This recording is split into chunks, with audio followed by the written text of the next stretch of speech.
Hi everyone. Oh, hi. Few people around.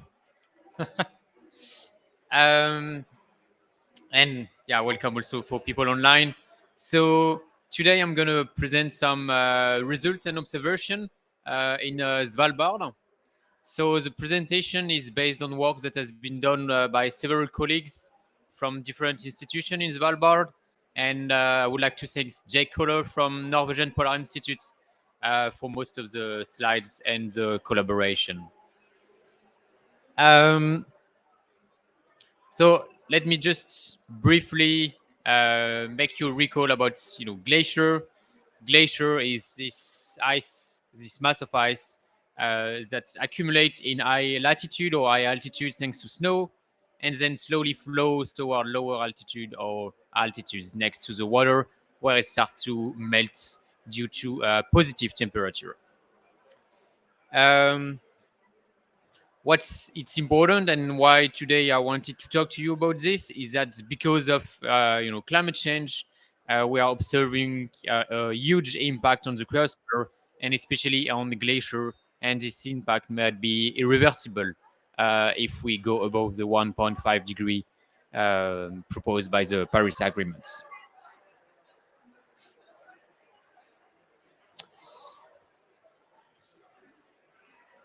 So what you can see, sorry, I think I will take the other mic to be easier.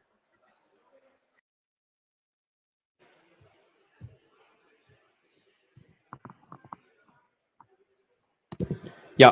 Can you hear me now? Yeah.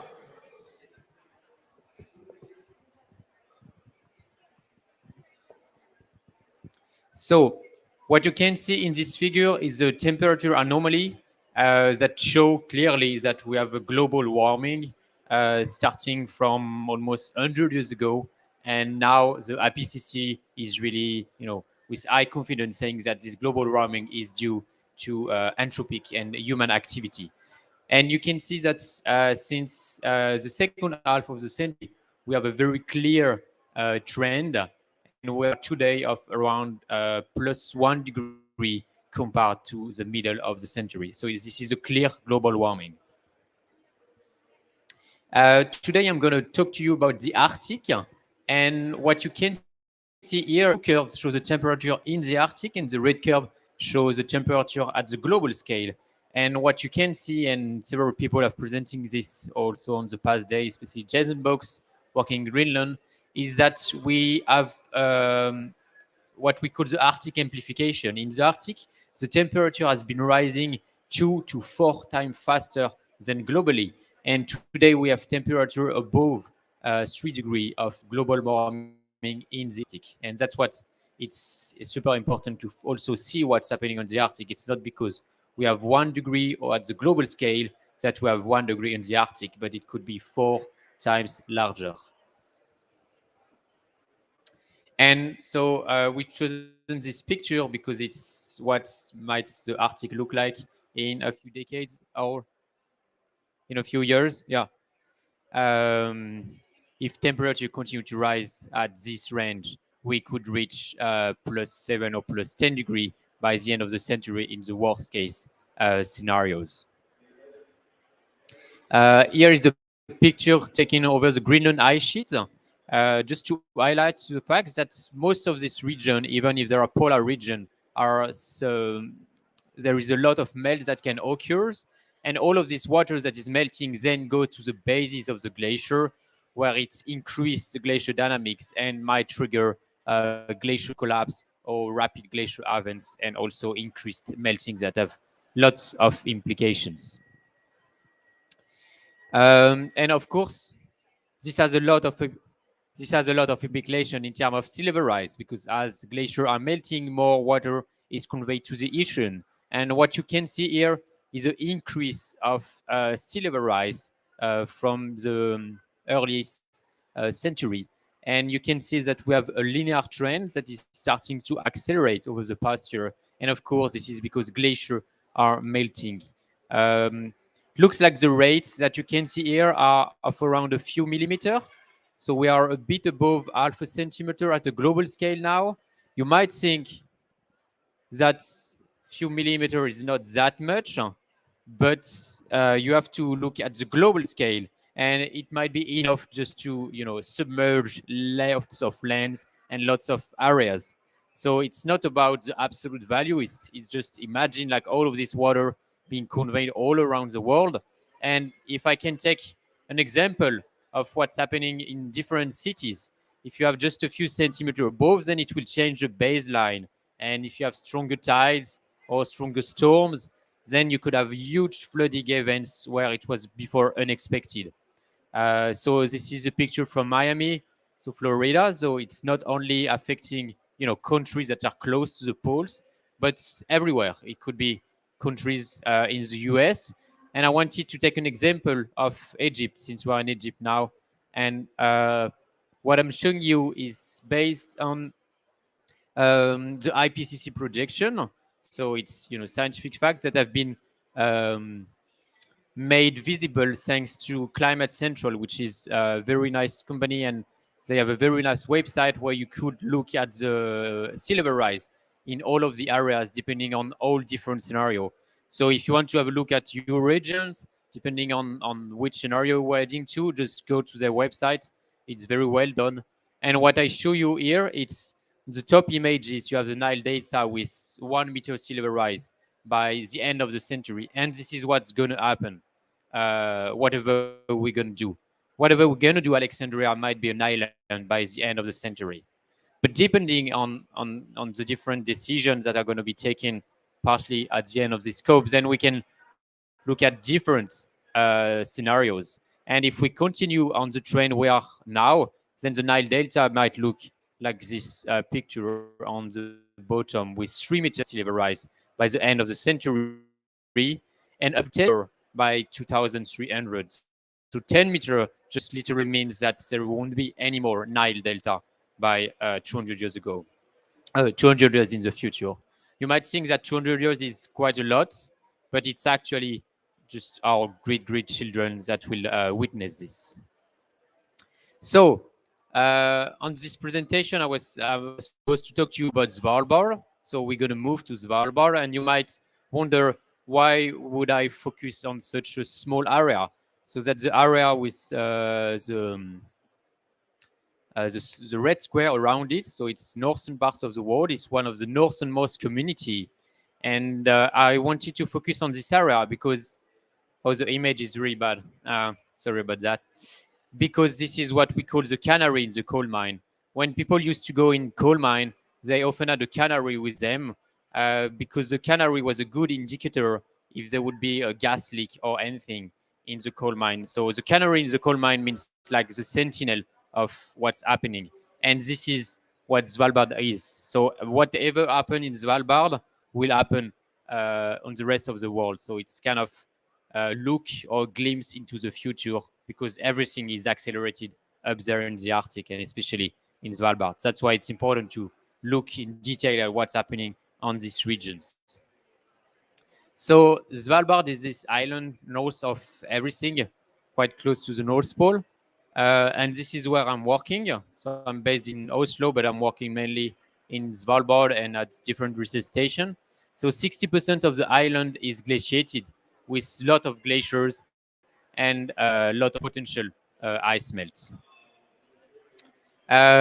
What we do in Svalbard is a lot of different study, and Norway is really present in Svalbard, and we conduct a lot of different activity. It could be using satellite images to look at glacier, what we call remote sensing, doing modelization, and of course going to the field. I just want to stress this point because all the data you can look at the IPCC report are obtained thanks to lots of works by scientists both on the field and in the office, and it's often, I think, a good reminder that it's not a point of view, but works of thousands of people to obtain what the IPCC is forecasting and observing. And a particularity of Svalbard, and that makes the setup quite interesting, is that we have a lot of tidewater glacier, which means that a lot of glacier go into the ocean, and therefore we can also look at the contact between the ocean and the warming ocean and the glacier. And that's quite interesting because then it's a good parallel with Greenland ice sheet or Antarctica ice sheet, where it's going to happen and it's already happening. So Svalbard is a perfect kind of study case to understand the rest of the cryosphere ice sheet and glaciers. So I wanted to show you this picture. This is a typical day in the field where we're going to find some data and look at what's happening on the glacier. But this kind of picture might be gone in a few years, because since the mid 80s, Svalbard glacier are just decreasing. And by plus 10 degrees by the end of the 10th century, we might see that all of the glacier of Svalbard we gone in a few centuries. So again, you might think that plus 10 degrees is in a long time, but I remind you that now Svalbard is around plus 3.2 degrees compared to the rest of the world. And if we continue on this trend, then on the worst case, with the high emissions, then we might reach plus 10 degrees by the end of the century. And that will be enormous changes in the peninsula and on people and biodiversity up there. So let me show you some results. And what I show you here are two maps. One is the mean temperature anomaly on the picture with the blue color. And what it shows is how the temperature have been increasing in Svalbard. So white color shows that almost no change in temperature, and then blue color show a lot of temperature changes. And you can see that everywhere the temperature has been increasing in Svalbard, with mean temperature of around plus 1 to plus 2 degrees, especially in the southern part of the archipelago. And as a result, we have the other figure with the red colors that shows the change in glacier elevation over the archipelago. And when it's red, it means that glaciers have been losing mass. And you can see that most of the parts of most of Svalbard is red, except some parts in the upper part of the figure. But most of the Svalbard glacier have been losing mass, which means that all of this water is going into the ocean and contributing to sea level rise. Another map that I wanted to show you is that because of this increasing temperature, then the water is not freezing anymore. So when you have a melt event, then it can continue, goes on and goes on, and all this water will be conveyed over and under the glacier and triggering lots of additional effects that might induce cascading effects and irreversible change on the Svalbard cryosphere. So this map shows that, for instance, in some parts of Svalbard, the refreezing has occurred just twice less as before, which is a huge change in this dynamic. Today, I wanted to focus on a paper that has been recently published in Nature, so one of the academic journals with the wider audience, and it was made by colleagues at the Norwegian Polar Institute, and they look at changes in glacier in Svalbard over the past century. So it gives a very nice glimpse on what has been happening and how people have obtained this. And I thank again Jack Kohler for providing all the information about this. I'm showing you these images because to look at changes over a long time, we need to go back in time. There are several ways of doing this, but since Svalbard has hosted a lot of expedition and a lot of people going up there, they've been using pictures taken by plane and to compare it to today's satellite imagery. And again, that's to highlight that we need information and we need people on the field to understand what's happening in the cryosphere. Thanks to this picture, they could make a reconstruction of the different stage of the glacier. And here I'm showing you just a 3D model of this century of one glacier in Svalbard, where you could have both the elevation and the surface of glacier, and of course know where the glacier is and if it is in contact with the ocean or not. And when by comparing this picture from the last century to what we've observed today, so by comparing the changes, this is the map they obtain. So the map shows in color the glacier elevation changes. So if you have red colors, it means that the glacier elevation has decreased. And if you look at the color bar, it can be down to 150 meters, meaning that some glaciers have lost 150 meters of elevation because of the melts. And again, you can see that most of the glacier of Svalbard has been melting in a quite huge rate, and most of them have just lose so much mass over the past century. So from the number, you can see that the area also changes. You could say that 7% is not that much, but that's why I would like really to stress on the fact that it's about the total mass that is quite important. Of course, this represents only 1.5% of the global sea level rise, but again, this is forecasting what's could happening on the future, and understanding what's happening in Svalbard might help to better prevent or to better forecast what's going to happen on different glaciers. What I want to highlight here, it might be a complicated figure, but it's just to show. If you look at the lower figure, it's the increase in temperature in different parts of Svalbard as a function of time. So starting from 1900 to 2000, so to present. Just want to highlight that all the observation shows the same trend. So all of the different observation in Svalbard and nearby showing this same acceleration of the temperature, an increase in temperature. And if you look at some places, such as the blue line, which is the longest one obtained at Svalbard Airport, you have temperatures that have increased by 6 degrees in 1 century. And that's a huge change. So 6 degrees in 1 century in these places. So plus 10 degrees by the end of this century is totally feasible. It's not what we're looking for, but this is what might happen if we do not stick to this 1.5 degree limits proposed by the Paris Agreement. So again, it's to highlight that the observations are just speaking by themselves, and it's not about an opinion on what's happening in Svalbard. Here, I just wanted to show you again some of the picture. And so the upper one is the one I showed you before. So everything is red because most of the glacier has been losing mass. And then what they presented is a different, it's not working on the screen, are the different scenarios and what we would expect based on the different scenarios. And if you look at the different scenarios, so RCP are depending if we follow Paris Agreement or if we continue emissions. But of course, it shows that the more greenhouse gases we emit, the more Svalbard glacier are going to melt and going to cause very irreversible changes in the cryosphere. And the melts could be 2 to 4 times faster than what we have been observing over the past century. So it's going to increase in a very rapid manner. Here it's the predicted glacier thickness change by 2100. And you can see that everywhere we have negative numbers. You would see that places we have blue colors, so you would think it's glacier mass and glacier are gaining mass. But no, it's because some part of the glacier just collapse. This is what we call surges. So the mass is transferred from the upper altitude to the lower altitude. And in Svalbard, we have a lot of these glacier surges.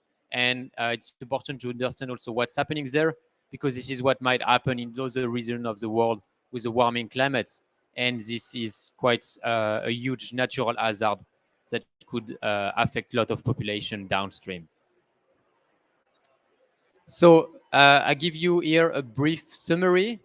But what I really want to highlight is that even if the number you're looking at are small, this represents the global trend on most of the glacier that we observe in the world.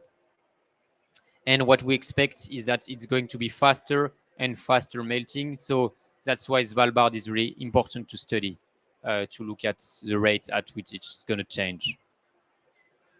To finish, I just want to highlight that now I've gave you a presentation on the glacier and the ice, but of course, everything is going to affect also what's happening next to the glacier.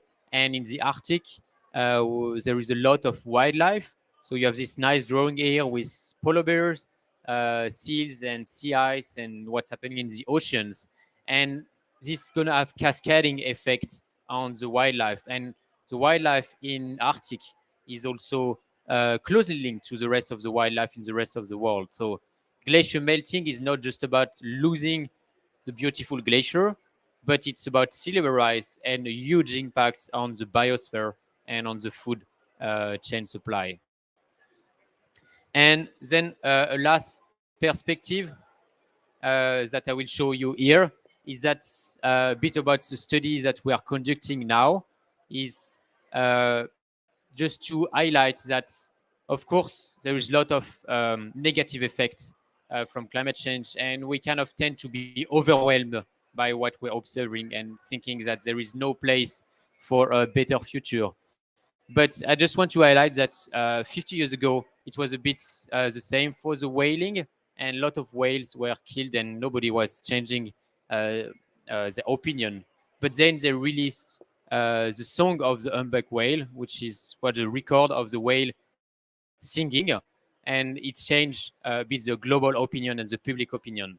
So here I've put a QR code where you could listen to the song of the glacier and just have this different perspective, and therefore understand what it means for the local population and for the people working there, that we're going to lose Svalbard Glacier. Because both knowledge is important, but also an emotional link with the environment, especially for those far, far away from this glacier. And with this, I would like to thank you, and I'm open to questions.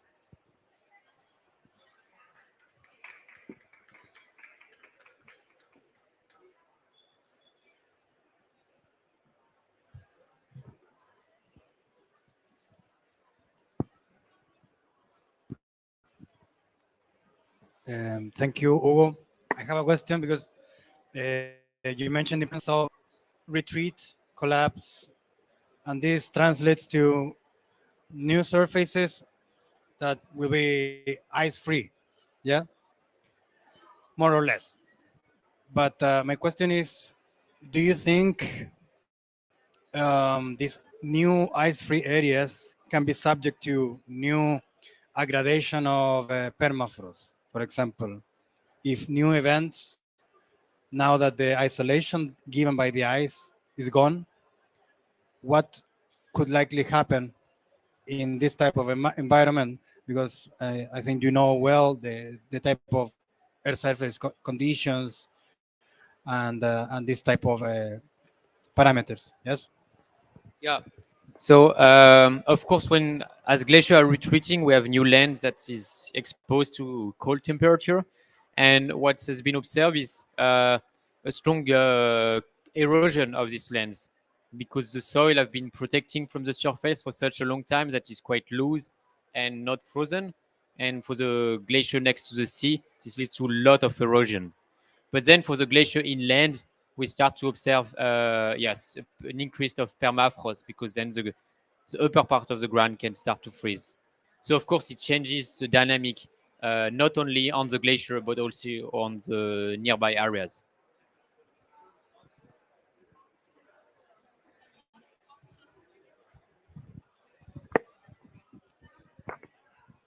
My question might be a little bit like confusing, but Can you put it? Yeah. okay.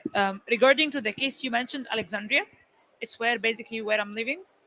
So I will say like we did not witness that high level of the sea rise, but we started witnessing some different events when it comes to the like the height of the waves, the sea waves, which is to be honest tends to be a little bit weird if the glacier are melting so far.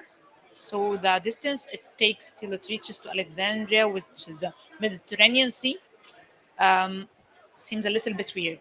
And of the case of the delta, does it only related to the level of salinity in the soil that affects the area or not? Sorry, what is your last question? Regarding to the case of the delta area in Egypt, is it only related to the salinity level? Like most of this area used to be agricultural area. So like what is going to happen there? Like by time the salinity of the soil going to increase, which mainly will drive us whether to change the practices used there or the type of crops. Yeah. So is it only the main crisis that might happen later on or not? Yeah, I will answer the second one and then back to the first one. So what's going to happen, of course, if you change the sea level, So first, lots of the area will be underwater. So all the red area will be underwater. So of course that's a huge part. And then as you change the sea level, then you will also have more incursion of seawater into land, and therefore change in salinity. So you will have to change the type of crops in a huge manner, because since the Nile is coming towards here, then it will also affect the ecosystem in the Nile and in the nearby regions. So it's going to have a lot of cascading effect, and that's a strong point for climate change. Is that okay? Here you can see the sea level rise in the Nile for the future, but that's just in terms of sea level. But then this will cause changes everywhere next to the Nile Delta, because people will have to move, then crops will have to be changed, and everything is going to change. So it's going to be cascading effects. And on the first one about the fact that you do not observe that much sea level now, but a change in the heights of the waves. Of course, the height of the wave is linked to the sea level rise in a certain extent. But it's not directly linked to the fact that glaciers are melting. So you say that glaciers are melting so far that you don't really understand how it could affect. It's just that you can imagine, let's say, a swimming pool. And if you put water at some part of the swimming pool, you would think it's super far. But then the water has to be distributed everywhere. And all the seas and all the ocean are connected. So if you put water somewhere, even if it's 10,000 of kilometers away, it will be distributed all over the surface. And then you should think that if you have few centimeters all over the Mediterranean Sea, is not that much. But let's say you have a big storm, and the big storm will move all of this additional water to some place. And this is why you have bigger waves, because you have more water that could be moved. That's the same for a swimming pool. If you just add this everywhere and then you push it, then it will make huge waves. And this higher wave are also because the climate is a bit more unstable now because of these changes.